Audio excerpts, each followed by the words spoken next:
Welcome to the Alabama Renaissance Fair. Okay, very good. Well, welcome everyone to the third in the Alabama Renaissance Fair, University of North Alabama and Florence Lauderdale Public Libraries lecture series. My name is Lee Freeman. I'm with the Board of Directors of the Alabama Renaissance Fair. We have 2 or 3 other Alabama Renaissance Fair Roundtable members with us. We feasted at Her Majesty's Royal Autumn Feast last night, so there was much rejoicing and gladness of heart, but we were very weary. So I'll point of Monty Python. There was much rejoicing and gladness of heart, but we're tired. But we're glad everybody came. Last week, the first week, Dr. John Golich did a program on medieval and Renaissance gaming, which was really interesting. Good way to kick us off. Last week, Dr. Carl Franks, a board member of the Alabama Renaissance Fair from UNA's English department, did a program on medieval depictions of the Book of Revelation. That was fantastic. So I'm very much looking forward to this week's presentation as well. We've been doing this lecture series, the Alabama Renaissance Fair has, probably since day one. Definitely since I've been on the board, and this is our 39th year, and I've been with them like 37 or 35 of the 39. It's a long time. So we've been doing this series a long time. One of our goals is education as well as, having fun. So we stress obviously the fun aspect, but the educational and artistic aspects of it. One reason they picked October to do a Renaissance Fair in town, an all-volunteer nonprofit fair, which for an all-volunteer nonprofit fair to go 39 years is pretty extraordinary. And that's largely to the founders, chiefly Billy Warren, who's still with us. He's our fearless leader. I thought he might be here today, but something might have come up. But they picked October because it was statistically one of the driest months, yet most temperate months of the year without a lot of bad weather.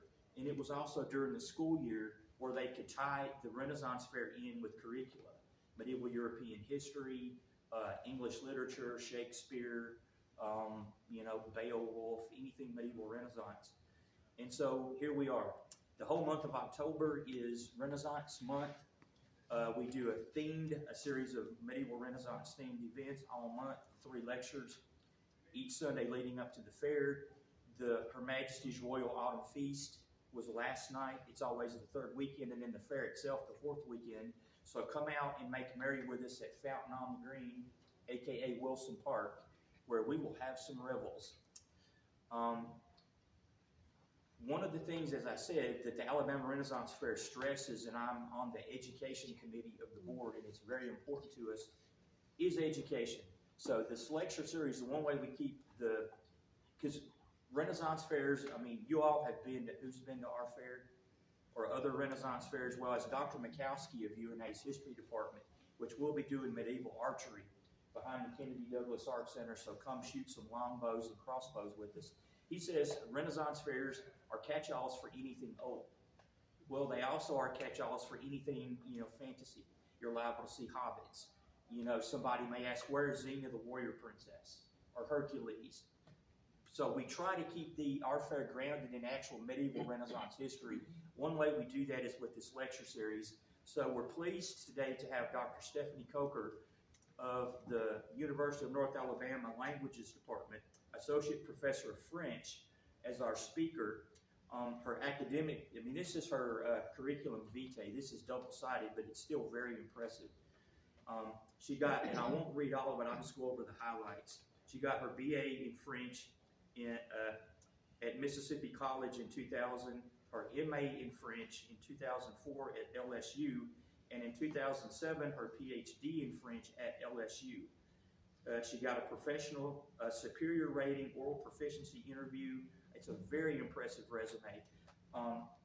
She's written several articles, including Joan of Arc as an archetype, teaching the maid abroad, online and in film festivals, and that's in the Studies in Medieval and Renaissance Teaching, which is forthcoming. At this point, it was forthcoming in 2024. It's probably out already. Have to find that if I can. Very impressive resume. Thrilled to have her. Joan of Arc is one of my favorite medieval Renaissance characters, a medieval character. So her program today will be Joan of Arc, Medieval Maiden, her life, legacy, and what's at stake. And I love the title. So please welcome Dr. Stephanie Coker. Thank you. Thank you. First, I want to thank all of you for coming this afternoon. I know you can be a lot of places on a Sunday, so I appreciate being here. And thank you for that introduction as well. I do want to beg your pardon as we start. I do have my notes today. I know there's so much to say about Joan of Arc that I thought this is to help keep me on track. I have a lot of images I wanted to share with you. So first off, well, as you know, I teach French at UNA. In fact, I see a couple of my students. Bonjour. Thank you guys for coming. Thanks for being here. But as we get started, I thought it would be helpful to share a little bit about my work, aside from what Lee has mentioned already, and my interest in Joan of Arc. So as a graduate student teaching English abroad in France, I read a biography on Joan and began exploring key sites along her journey. So this experience led me to writing my doctoral dissertation on how French authors have retold Joan's story across the centuries. So today, what I have planned for us is to look at Joan of Arc in history. So let's see.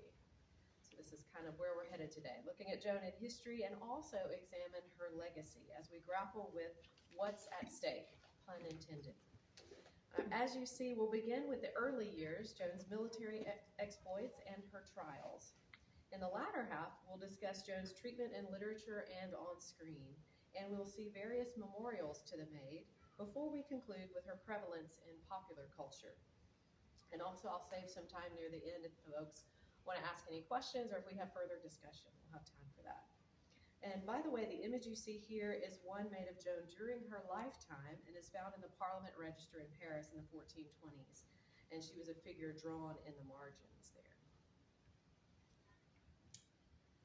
Joan, the early years. So Joan was born January 6, 1412, and her birthplace was Domremy. It's a small village in eastern France. She was the daughter of Jacques d'Arc and Isabelle Romée. So here is a photo of her childhood home in Domremy, and that you can visit it today. It is now a museum, and I got the chance to visit in 2012, so that's a photo. And then you see as well from the map the placement of Domremy there in the eastern part of France, not far from Strasbourg, and then you're getting close to the border of Germany. Interestingly, you'll see on the map it has been renamed now. It is called Domremy la Pucelle, after Joan. So its official name is Domremy la Pucelle. Now her name in French is Jeanne d'Arc, and you'll sometimes see it spelled Jeanne with the H in the Middle French of the 15th century. And she's also often referred to as Jeanne la Pucelle, right? So that means Joan the Maiden. And this was a designation that Joan herself used. At a young age, around 13, Joan begins to hear voices of Saint Michael, the Archangel, Catherine, Marguerite, and the Archangel Gabriel, who gave her instructions at that time about praying and going often to church. The painting you see here on the right is the first in a series of 4 large frescoes depicting Joan's life by the artist Jules de Nepveu, and they are on display inside the Pantheon in Paris. And just to give you an idea of the scale, these murals are massive. They're about 15 feet in height, and so that's why I've included that photo there. That's inside the Pantheon. I don't know if anybody has been to the Pantheon, if you've seen these murals. It's a really great depiction of like the life of Joan of Arc. You kind of walk along and you see these 4 large murals, and then there's 4 little frescoes at the top as well. Let's see. So the first one here is the young Joan, the shepherdess, who is hearing her voices. And at this stage, it is important to note the historical context. The country was divided during the 100 Years' War, and succession to the French throne was disputed. France had suffered a devastating loss to the English in 1415 at the Battle of Agincourt, and 2 factions arose at this time: the Armagnacs, who supported Charles VII as the next rightful king, and the Burgundians, who were allied with the English in support of Henry VI. And the map shows the northern part of France under Anglo-Burgundian control, and then the area south of Orléans that was loyal to Charles VII. So these politics set the stage for Joan of Arc and were the backdrop for her life when she first comes on the scene. And as she grew, her mission was made clearer by her voices.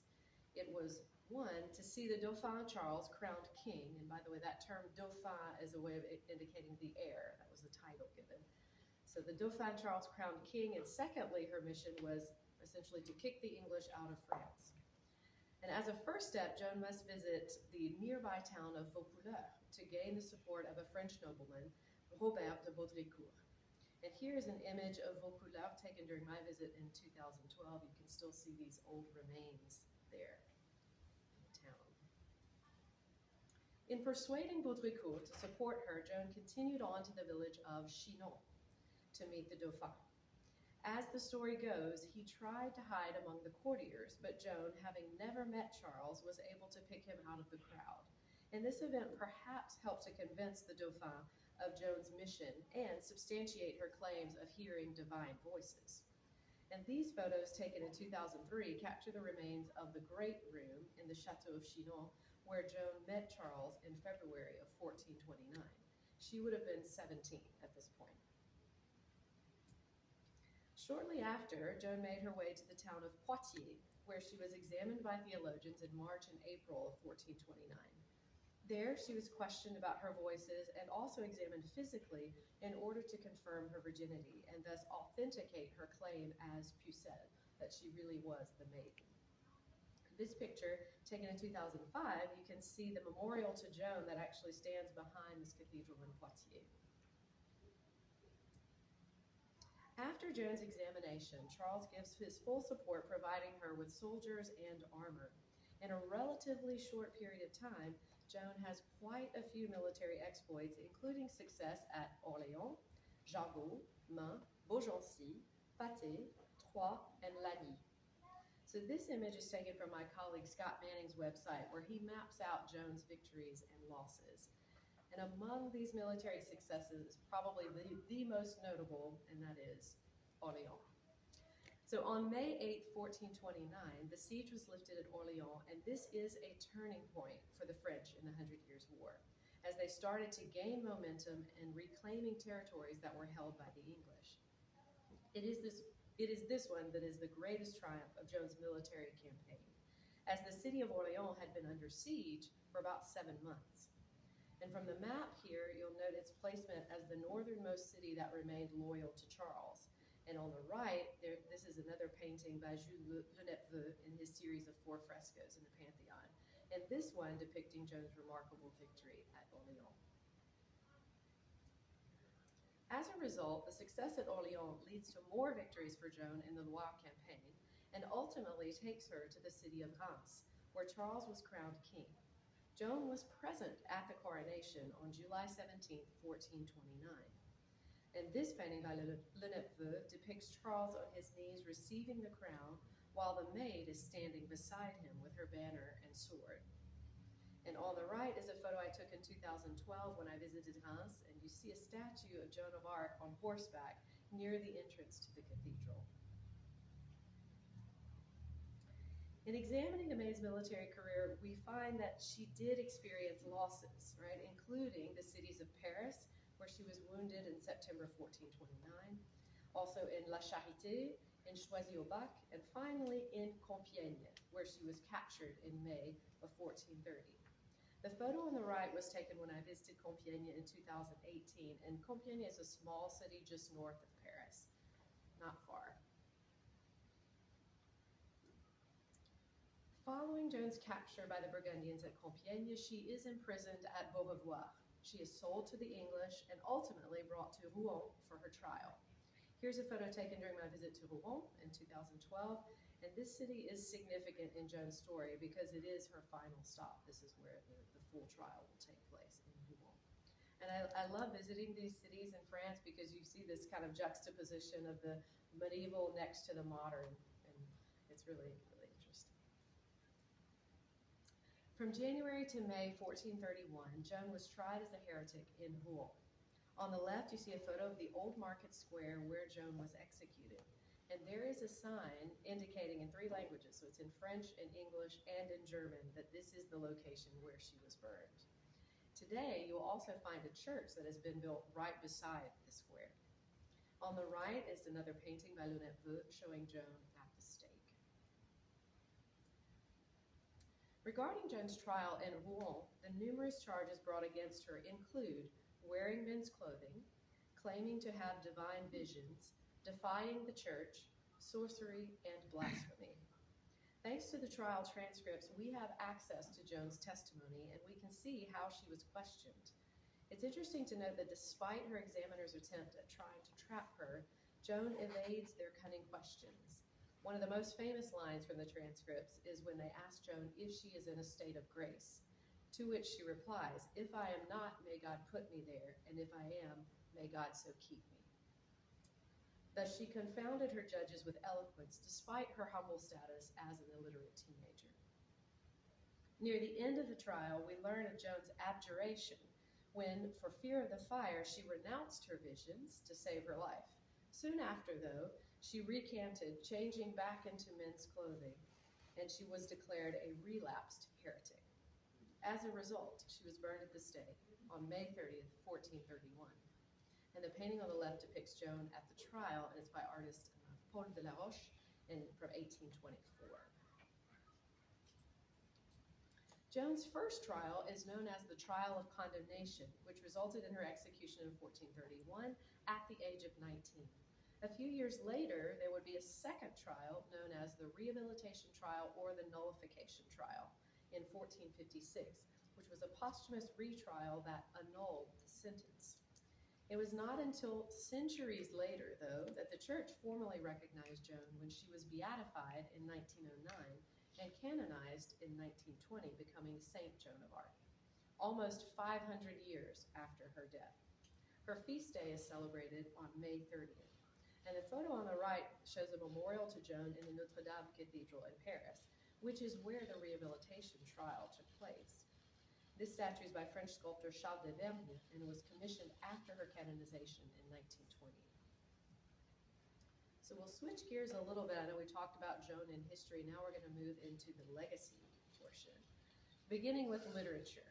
So although Joan died at 19, her legacy lives on. Nearly 6 centuries after Joan's death, storytellers such as authors and filmmakers, well beyond the borders of France, have been compelled to give an account of the Maid of Orleans. One of the first authors, Christine de Pizan, was a contemporary of Joan, writing in 15th century France.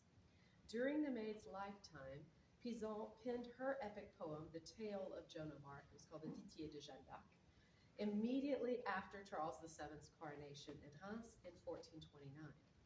This was the poet's final work, her swan song, and it served to rally the French people in support of the newly crowned sovereign, and also to celebrate Joan's extraordinary feats. In stanza 34, she writes, quote, "Oh, what honor for the female sex! It is perfectly obvious that God has special regard for it, when all these wretched people who destroyed the whole kingdom, now recovered and made safe by a woman, something that 5,000 men could not have done. And the traitors have been exterminated. Before the event, they would scarcely have believed this possible." Voltaire, writing in the 18th century, wrote a mock epic poem about Joan of Arc. This scandalous satire was described as a bawdy burlesque, and the text was banned and burned in Europe. It's interesting that his text on Joan was burned. And then subsequently there were other versions, there were edited versions that were published later as well. In the 20th century, shortly after World War II, French playwright Jean Anouilh wrote The Lark, or L'Alouette in French, that was performed in Paris in 1953. This work is a play within a play where Joan reenacts key moments in her life, like the trial and the condemnation. But it has a surprise conclusion when the actors reorder events to give the Maid a triumphant ending at the king's coronation. So all of this is going on in France, and honestly, I've only picked just a few, right, to give you a sampling, but there are many, many texts that you'll find about Joan in France. But now let's go beyond the borders of France. So just a few of the non-French authors. So outside France, many others were writing about Joan of Arc. In America, Mark Twain penned his novel, Personal Recollections of Joan of Arc, in 1896. Irish playwright George Bernard Shaw wrote about the Maid in his famous drama called St. Joan, 1923.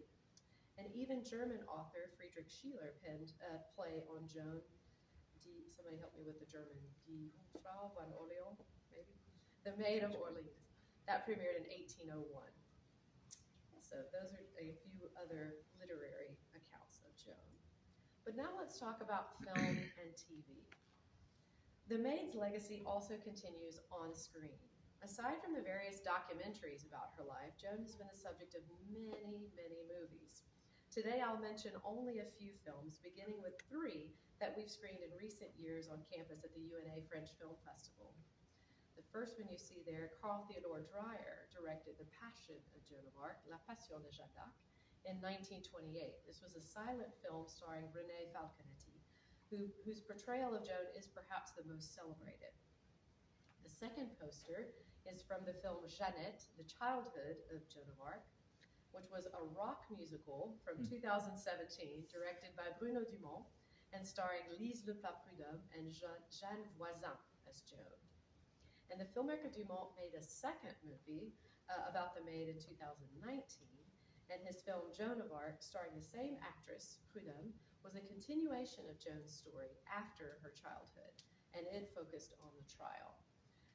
And I'm curious, has anyone seen these films, the Dreyer film or either of the Dumont films? Okay. Because I thought perhaps we could take a moment, and I want to show you a clip from the Dreyer film. Let's see. Right here. Just to give you a sampling of see what Dreyer's film is like.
Thoughts? What do you guys think of the depiction of Joan in Dreyer's film? It's definitely got the emotional. Even without the music, I think the emotion would still come through, but that score It really adds a lot. really adds to it. Yes, yes. And the score he's referring to, that is Richard Einhorn's score, Voices of Light, that was added much later, I think composed in the late 20th century. So it was, Yeah, in fact, I've got that recording. It was playing when everybody came That's in, right, so it's when just they like came 10 or 15 years old, that recording.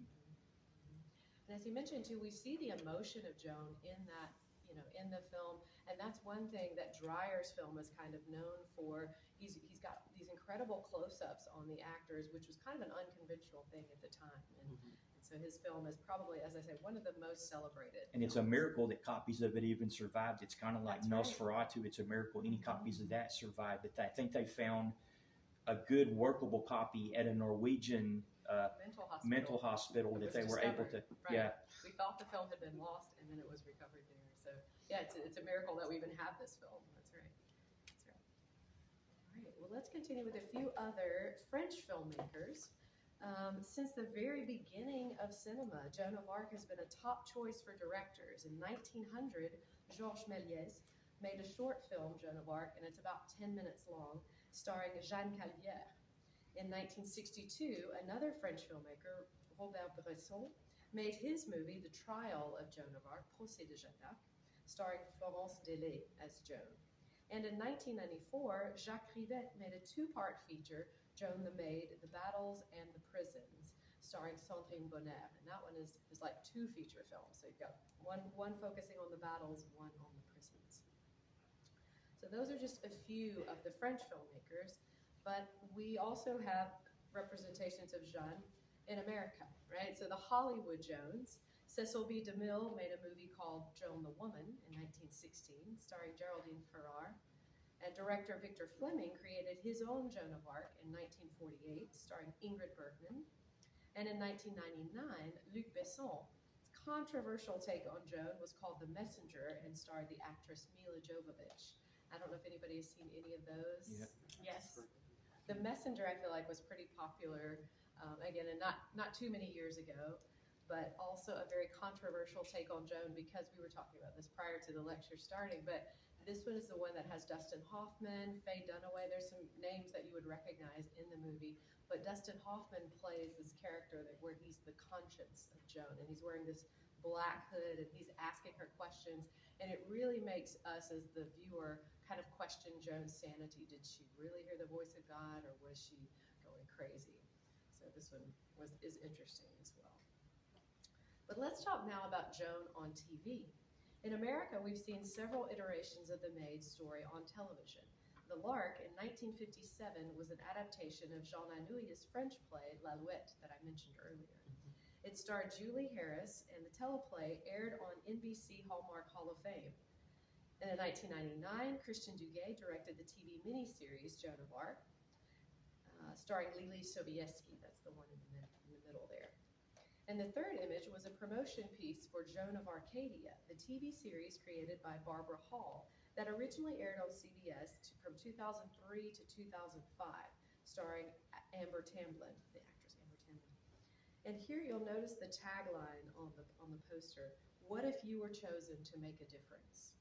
So the show's premise centers around Joan, an American teenager in high school who gets a message or a mission from God in each episode. And it's usually to help someone in need, whether that's in her school or in her community. She's always getting a message from God. But God does show up in different forms. So she's always trying to figure out who is the messenger from God in that episode. It's really an interesting show. I don't know if anybody has seen Joan of Arcadia. After it aired on CBS, it replayed on other networks. So it's out there in some places. All right. Moving to the next portion, Joan for Children, question mark, all right. So creators have also reinterpreted Joan's story for younger audiences. The Simpsons episode, Tales from the Public Domain, attempts to rewrite the ending for the Maid. So when the kids ask if they really burned Joan of Arc, the mother, Marge, she snatches up the book they are reading, tells them that Joan was rescued by Sir Lancelot and got married. Yeah, it's about right. In 2019, Stephen Ritz-Barr created his film, The Legend of Joan of Arc, using puppets or marionettes. And that was a feature film, too. And on public television, the children's series Wishbone was about a dog who dreams of being the lead character in classic literature. So in that episode, Bone of Arc, from 1995, Wishbone the dog discusses Mark Twain's novel, the one I mentioned earlier, The Personal Recollections of Joan of Arc. So he mentions Mark Twain's novel as he parallels it with a modern-day storyline of a young girl who's facing challenges when she learns about bravery and sacrifice. So at this point, we'll switch gears a little bit to talk about some of the memorials to Joan. Now, we've seen a few depictions of Joan on screen and literature. Let's consider memorials to the Maid. Beginning in Paris, one can find statues in many, many churches throughout the French capital. So a moment ago, we saw the one in Notre Dame. That was the one, like I said, that we think about because the rehabilitation trial had happened there. But let's look at a few more. So here on the left is a smaller statue inside the Église Notre Dame des Blancs-Manteaux, which is a Catholic church in the 4th district of Paris. The artist depicts Joan in a long robe rather than armor, and she's holding a sword close to her face. The Maid's standard is missing, and I assume this is the saintly Joan, as her head is surrounded by what appears to be a halo. In the middle, we see a sculpture found inside the Église Saint-Roch, located on the Rue Saint-Honoré in the 1st district, so that would be right in the center of Paris.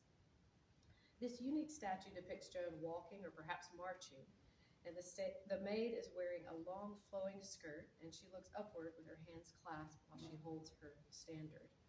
Her sword is strapped behind her, and she wears armor but no helmet. And that may be her helmet just below her, right under her, next to her feet there. It's kind of hard to tell, but we think that might be her helmet. On the right is a work dated 1912 by André Bescu entitled Joan at the Coronation. Located inside the Église Saint-Étienne-du-Mont in the Latin Quarter, this sculpture shows the Maid wearing armor but without her banner and her helmet. The armor is covered by a long tunic with a detailed fleur de lis. Joan grasps her sword and looks straight ahead with a serious and solemn expression. Her hair is short, and she appears boyish, as we might expect. So continuing in Parisian churches, on the left you see the statue of the Maid located inside the Église Notre-Dame de la Gare, situated in the 13th district, and it's actually located on the Joan of Arc square. The sculpture depicts a very feminine Joan with long hair and a long flowing dress or robe. She grasps her sword with both hands, her eyes are closed, and her expression is serene. In the middle, this statue is placed outside the St. Joan of Arc Basilica in the 18th district. Made by the French sculptor Félix Champpartier and dated 1890, she is dressed in armor without a helmet and has her sword at her left side. She carries her standard over her left shoulder. Her expression is serious, and her gaze seems to be straight ahead. Inside the basilica, I found a sculpture unlike any other I had seen in Paris. Having grown accustomed to depictions of the warrior Joan or the saintly Joan with her sword or her banner, I was surprised to find a statue of Joan at the stake. With her head tilted back, Joan's eyes appear to be closed as smoke billows around her. I will also call your attention to the strategic placement of the fire extinguisher just behind the statue of Joan of Arc at the stake. I thought, wow, how ironic. So also within the 18th district is the well-known Sacred Heart Church, the Sacré-Cœur. I don't know if anybody has visited Sacré-Cœur, but this one, there's actually many references and memorials kind of to Joan there. So first, on the left, you see towering above the passersby, we find Joan on horseback with her sword raised. This bronze statue by Hippolyte Lefebvre, dated 1927, depicts Joan in full armor, perhaps leading soldiers into battle. Here, a masculine-looking Joan peers straight ahead with a serious and determined expression. Inside the Sacred Heart Basilica, we find an area or chapel to honor St. Michael the Archangel, and it features a statue of the Maid kneeling in prayer. This is what's seen in the middle, as well as some beautiful stained glass windows on the right. And I thought we would take a closer look at the stained glass windows. So they also tell the story of Joan of Arc. On the right, the glass shows the young maiden, and the words indicate Joan hears her voices. Right at the bottom, it says, Jeanne entend ses voix. In the middle, we find the scene of Joan taking communion, and it reads, quote, I am sent by God to bring down the siege of Orleans and to lead the king to Reims. So at the top, it looks as if she's kneeling and receiving a blessing, and then at the very bottom, it looks like she's receiving the communion. And on the left-hand side, the window reveals the maid's final moments, and it reads, quote, Joan at the stake, Jeanne sur le bûcher. At the Place Saint-Augustin in the 8th district stands an equestrian statue. So we'll look at a couple more equestrian statues. This one by French sculptor Paul Dubois was erected in 1900 and shows Joan dressed in full armor with the right hand raising her sword. Joan appears to be riding into battle. And this original statue is the one at Reims that we saw a few moments ago when we saw the picture of the cathedral. And so the copy of it is here in Paris. On the right is perhaps the most famous statue of Joan in Paris, located at the Place des Pyramides in the 1st district. So this is right near the Louvre Museum and the Tuileries Garden. This sculpture by Emmanuel Fremier is visible to many tourists who visit the French capital. The gilded bronze sculpture was commissioned by Napoleon III in 1874 and reworked in 1899. It depicts Joan riding in a procession, perhaps in a procession, carrying her standard, not her sword, in her right hand. Joan wears full armor, but no helmet, and thus her long flowing hair is on display. Replicas of the sculpture can also be found in Nancy, France, which is, again, eastern part of France, not too far from where Joan was born in Domremy. But you'll find another replica in Melbourne, Australia, and in the US, we have one in New Orleans, there's one in Philadelphia, and in Portland. Seen by many tourists, this statue also carries significance for local Parisians as it was the site of political rallies by the far-right National Front Party. The Front National, founded in 1972, is known for its anti-immigration policies, and they often appropriated Joan as a sort of mascot. Jean-Marie Le Pen, who lost to Jacques Chirac in the 2002 presidential election, was the first leader, and he served until 2011 when he resigned, and his daughter, Marine Le Pen, took over as head of the party. She ran for president in 2012, and then again later as well, in 2017. And the two images here from the web are taken during a campaign speech. The Fremier statue figures prominently behind Marine and suggests that she is the new female warrior to save France. In a talk, Elizabeth Willis noted the juxtaposition of the two women made by the former party leader, Jean-Marie Le Pen. In the closing words of his speech in May 2012, he established the women's common mission as defenders of the nation and finished his speech with Vive Jeanne, Vive Marine, Vive la France. So long live Joan, long live Marine, his daughter, and long live France. And also, as you see here, there's a poster that was the Front National advertising their annual gathering to celebrate Joan's feast day. And they incorporate the silhouette of the Maid statue, the Fremier statue.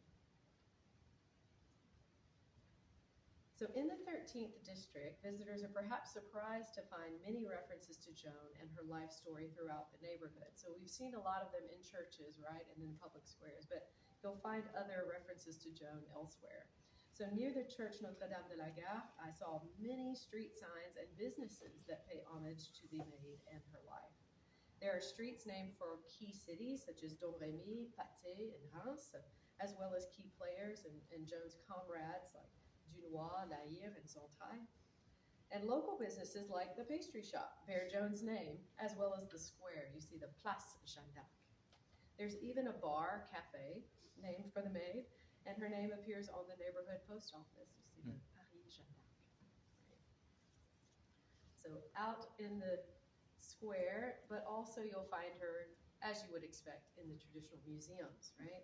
Joan can be found in the popular museums of Paris, such as the Orsay Gallery and the Louvre Museum. The image on the left reveals a marble statue by Henri Chaput, entitled Joan of Arc at Domremy, from 1870, depicting the Maid in her hometown as a young shepherdess. And the photo on the right was taken in the Louvre, and it highlights a marble statue from 1852 by François Rude that shows Joan listening to her voices. And I love how she's grasping the suit of armor behind her. That's one of my favorites. But outside Paris, one can find memorials to the Maid, especially in the city of Orléans, France, the town that she delivered from the English enemy. Along with statues, there are many sites that refer to Joan, such as, once again, we see another pastry shop pictured here, but there are many, many places throughout the city of Orléans. In fact, where I stayed was the Hotel d'Arc, so everything is almost an homage to Joan. Likewise, the city of New Orleans pays homage to Joan of Arc. On the left, in the French Quarter, is the copy of the Fremier statue that we just saw in Paris. And New Orleans is home as well to the Cru de Jeanne d'Arc, who host an annual Mardi Gras parade in January to honor Joan, and they select a local girl to play the role of Joan during the festivities. The group was established in 2008 by founder Amy Kirk Duvoisin. And in addition to the parade and other events, they organize a Joan of Arc conference every fall. And recently, the crew made news when in 2025, so earlier this year, they chose to march on January the 6th. So that's when they always have their parade. But if you remember, that was when a terrorist attack had just happened in New Orleans. There was the man who drove his truck into the crowd of people in Bourbon Street. And so there was a question of, will the parade go on? And they did. They chose to march. In many ways, the Joan Parade in New Orleans reminds us of the long-standing Joan of Arc festival that happens in Orléans, France in May. The annual Fête Jeanne d'Arc includes parades, markets, concerts, and spectacles. A committee selects a local maiden to play the famous role, and she leads a procession of military, clergy, and local dignitaries, among others, through the streets of Orléans. The festival, with its customs and pageantry, is an enduring tradition. And very recently, by the way, these two cities have kind of started a new tradition where they will send their respective Joan to participate in the local festivities of the other. So at each of these festivals now, there is the American Joan and the French Jeanne who participate. Memorials to the Maid are not only present in France and the US. On a trip to Canada, I discovered the Joan of Arc Garden in Quebec City with a statue honoring the Maiden. Also, I found in Rome, Italy, Joan was in the French church. This is the Chiesa San Luigi dei Francesi. That I found this one in Rome this summer, so it was really close to the doorway. Right as you enter, you can find Joan. So she is everywhere. So Joan's enduring presence is undeniable, and her ubiquitous nature can even be seen in popular culture. Aside from the TV shows that I mentioned, such as Joan of Arcadia, I want to point out just a few notable examples. Here you see in 1913, the Ringling Brothers created a spectacle centered around the life of Joan of Arc. This pre-show performance included 1,200 characters and lasted 45 minutes before the circus began. On the right, in the modern era, Joan of Arc became a video game, Jeanne d'Arc, from 2006. During wartime, Joan's image was used on posters, such as Haskell Coffin's in 1918, that reads, "Joan of Arc saved France, women of America save your country, buy war-saving stamps." And Joan has inspired other artists, including fashion designers, like Balenciaga, whose fall collection in 2023, so just a couple of years ago, featured the Joan of Arc dress that was 3D printed armor. And also that was recently on display in the Louvre. They had a fashion exhibit that one could kind of go through the different sections of the Louvre, and they did have this dress on display. Musicians and songwriters have also drawn inspiration from the Maid. Leonard Cohen wrote a song called Joan of Arc in 1971, and Madonna had a song by the same title on her album in 2015. On the right-hand side, you'll see a photo taken from a rock musical in 2017. It was called Joan of Arc Into the Fire, and it played off-Broadway in New York. And last year, pop singer Chappell Roan emulated Joan in her performance at the VMAs. So that photo in the center, that's from 2024. I call it Roan as Joan, right? Because she's performing as Joan of Arc, although the song that she performed really didn't have anything to do with Joan of Arc, but it's interesting that her whole performance, she was emulating Joan, and then she has a whole series of background dancers that are dressed as medieval soldiers, and then you can see even in the photo, there's all these pyrotechnics, all the fire behind her. So it's an interesting choice. So her prevalence in pop culture can even be seen in Joan-related products. One business, Catholic Coffee, has a French blend called Saint Joan of Arc. This kind of brings new meaning to the term French roast, I guess. Right? There is also a scented candle, Joan of Arc. This too I find alarming because the product requires one to light Joan on fire. But lastly, the image is present, the one you see here is present in our local grocery store. On the shelves we find Joan of Arc chili beans. Right? So as I said, she's everywhere. So in conclusion, the Maid of Orleans was an extraordinary young woman in history, and as a result, the Joan of Arc phenomenon has endured and has a broad public appeal.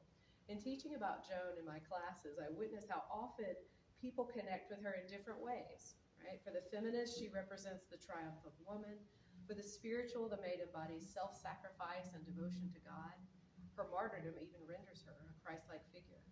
To the humble, she demonstrates the potential to rise above social rank and influence the powerful. For the youth, Joan's young age does not exempt her from fulfilling a significant destiny. And for the patriot, the pucelle signifies the vehicle to bring national unity. Her story is compelling for many reasons, and I believe it will continue to inspire us for another 600 years. So, we have some time for discussion or questions. Wow. Well, I'll start it off. So, if I remember correctly from all my reading, basically the only charge the English and Burgundians could really make stick was that Joan dressed like a woman, like a man, wearing armor, even though a former church court at Orleans had given her permission to do so under extenuating circumstances. But by that point, she was just a political expediency and had to go. So they're like, well, okay, fine.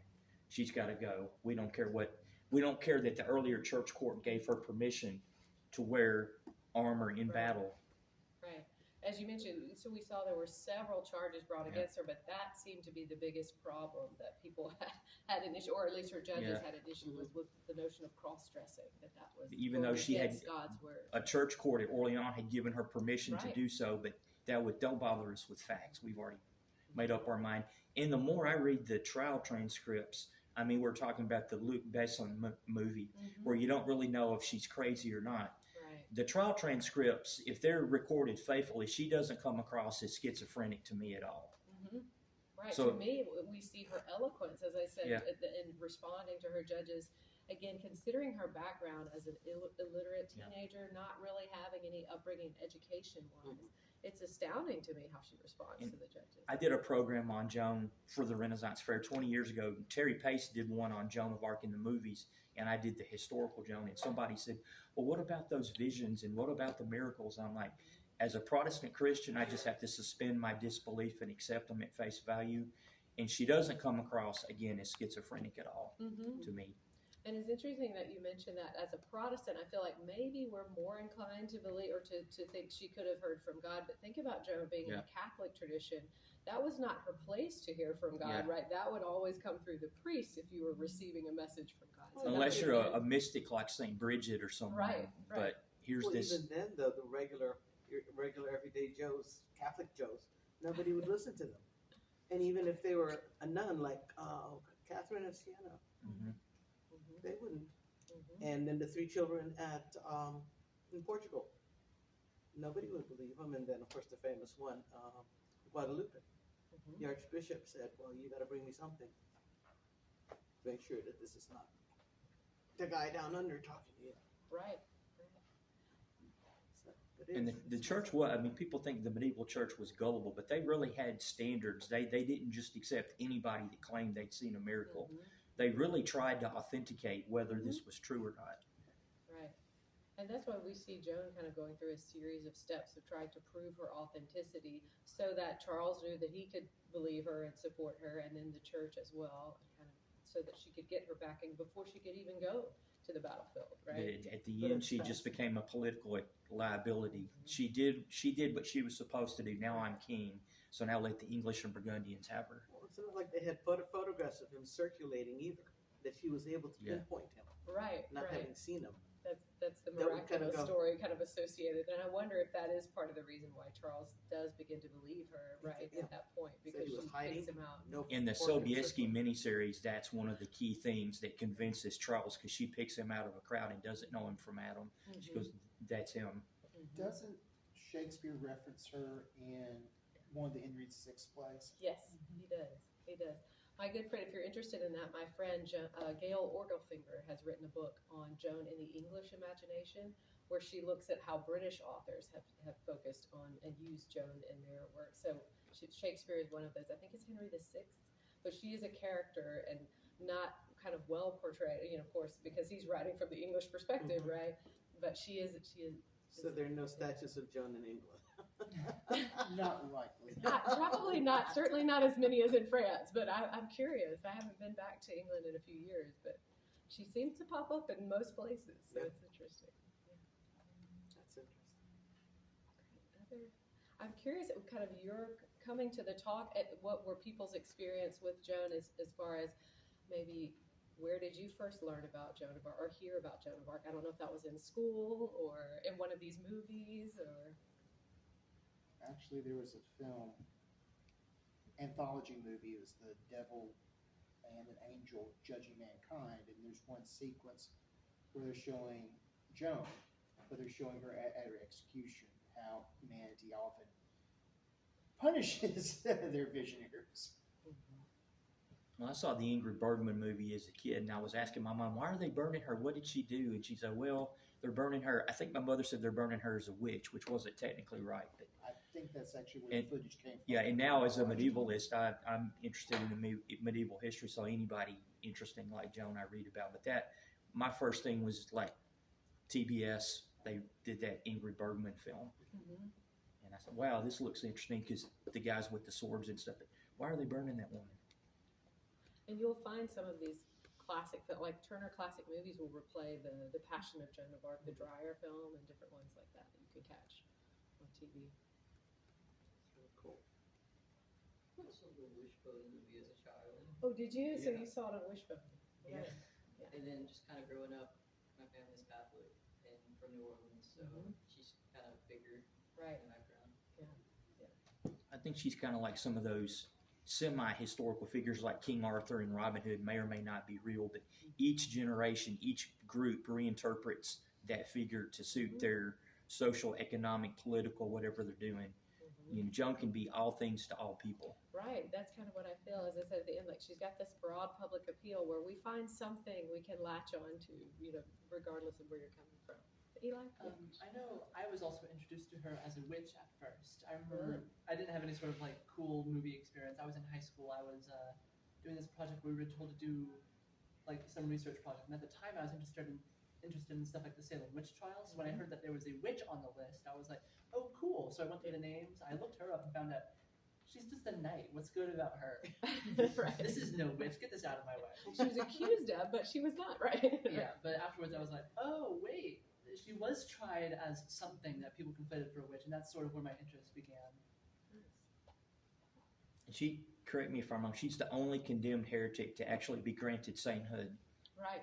Essentially, yeah, as you mentioned, she was the only person that was condemned by the church and then later canonized by the church. Rehabilitated in the meantime, but people kind of skip over that. That's right. I mean, I didn't even know about that till I really started reading the biographies. Yeah, and it was the trial was reopened or actually brought up because of Charles was one of the ones who wanted to reinvestigate, which I guess in a lot of ways it would bring validity to his, appointment as the new sovereign, right? If he can justify that Joan was, Because if she Having goes down as a divine heretic, then that sort of casts right, that aspersions reflects, on. exactly that yeah. reflects poorly on him.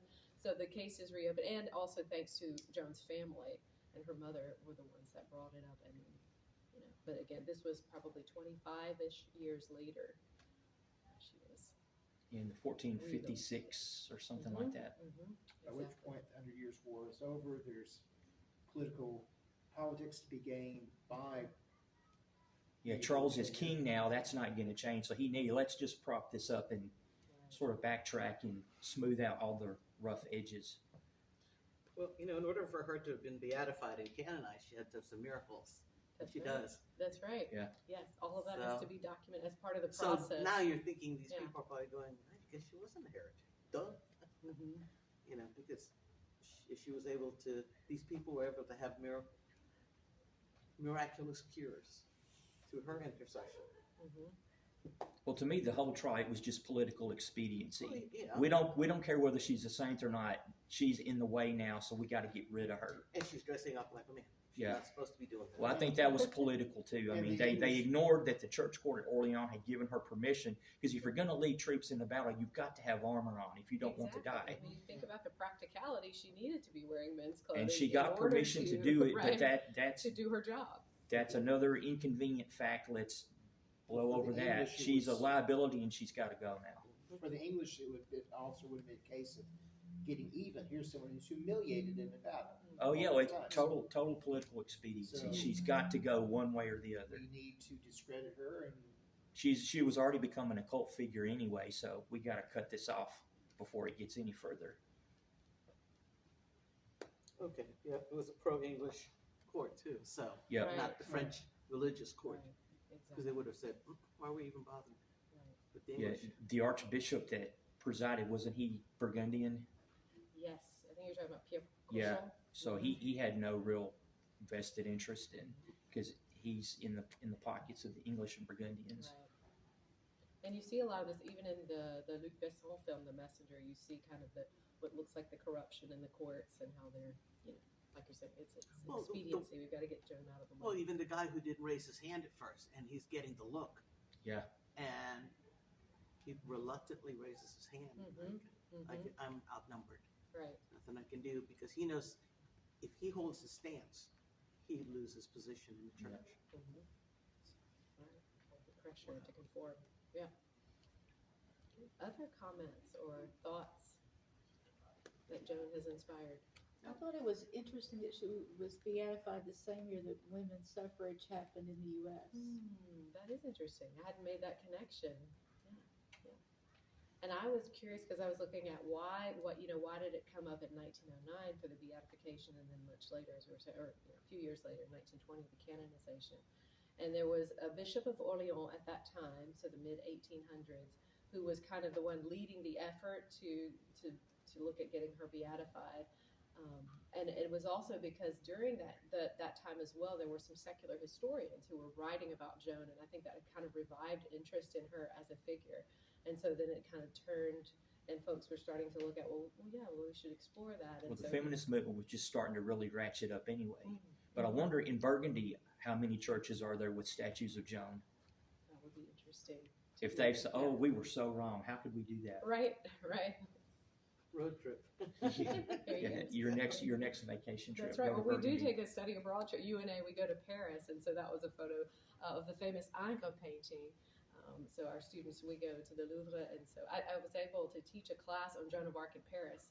And so we got to go look for all of these memorials to Joan throughout the city. But I also included myself in the photo just so you could see the scale of the painting. It's one of my favorites. So when we go to the Louvre, I thought it was I funny always that make a one beeline. pastry is hot pastry, John Dark. That's right. Oh no! Right. Catch that? That is interesting. But speaking of, there are trips, there are groups. I mean, you could search online and join with a group that does like pilgrimage to these places, like the different cities. So not only Paris, of course, but you could go to Domremy, Vaucouleurs, and kind of make your journey along, like in the steps of Joan of Arc. So that I'm is sure there are something that lots of people do. pilgrimage tours that do the Mhm. circuit every year, Mhm. kind of like going to Compostela or Canterbury, That's right. do the Joan tour. But it comes back to what's the appeal of Joan of Arc that so many years later she's in pop culture, Mhm. figuring. She's appealing. You even have, like you said, public television. The Put her as a Simpsons. character. What is Marge what is Simpson. it about Joan of Arc? That's right. You know you've arrived if the Simpsons are ripping you off. Well, yeah, you've arrived. And even actresses, if you've seen some of these recent actresses like Zendaya, who dressed up for the Met Gala, she was in like a Joan of Arc dress. And so you'll find like all of these young starlets who finding inspiration in Joan of Arc. So it's quite extraordinary. Wasn't there like a Joan of Arc haircut? I think Gene Seberg had. Yeah, the Joan, like the bob Yeah. cut. Yeah, exactly. It was a hairstyle as well. When they shaved her head for the trial, but to wear the arming cap and then the mail and then the helmet, you can't really have long flowing hair anyway to get the armor on. Right, And and, then some of the they statues that we yeah. see depict her with this long. They want her to like look within the feminine, case. but you Yeah. really can't have all that hair under an arming cap and then the helmet. Right. But they're doing idealized images of her, and then they shaved her head at the trial for humiliation purposes. And that's also a really powerful scene that you get in the Dreyer film. So I encourage you to, in fact, I think the whole film may be available on YouTube that you could watch as well. But that's a really powerful scene where Joan's head is shaved, and just the actress Renee Falconetti does an incredible job of emoting. Yeah, I've read critics say that's one of the best, greatest, most impactful Joan movies ever made. Mm-hmm. It really is. Wow. Greg, I think did you have Gene another Siebert comment? I was gonna say for the Chapel Run performance, it's Yeah. really rooted in like it has nothing to do with the song, but it's kind of the empowerment of yourself. Yeah. Is what in the queer community, she's a very, I don't want to say caricature, but she's a Mm-hmm. large symbol for lesbians and trans people. Mm-hmm. Right, and kind of being a rebel or going against what is accepted. Being Yeah. yourself despite Right. the standard. Right. Other thoughts or comments? I also wanted to thank the library for this opportunity and to the Alabama Renaissance Fair. I appreciate you guys coming out on a Sunday afternoon. And my email address, if you want to continue the conversation, just scoker1@UNA. I'd be happy to chat more about Joan of Arc. But merci beaucoup. Thank you. Thank you. This was great, very good. I could sit here for hours, Oh, I as know. tired as I am. Thank everybody for coming. I do just want to remind you about the Alabama Renaissance Fair, which will be this weekend, Friday and Saturday, at Her Majesty's Royal Park and Game Preserve Fountain on the Green. So come, or Saturday and Sunday. See, I'm still tired from last night. So everybody come out to the Renaissance Fair this weekend at Wilson Park, aka Fountain on the Green. Again, thank Dr. Coker. This lecture series is, to quote Kermit the Frog, how we try to raise the intellectual level of the program. We do the open forum on the Muppet Show, which would usually end up with Miss Piggy karate chopping the guest star. But Kermit would say we're trying to raise the intellectual level of the program. So we've definitely done that today. Very informative and entertaining. So thank everybody for being here.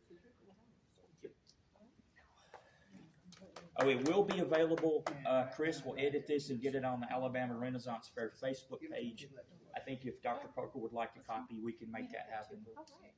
So I was hoping B.C. Clemens would be here also to film it, but he and his wife are out of town. But Chris got it.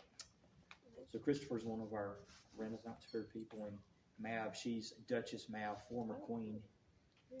Our monarchs can only reign 1 year, so I had to figure out how that works, and so I thought there's a curse.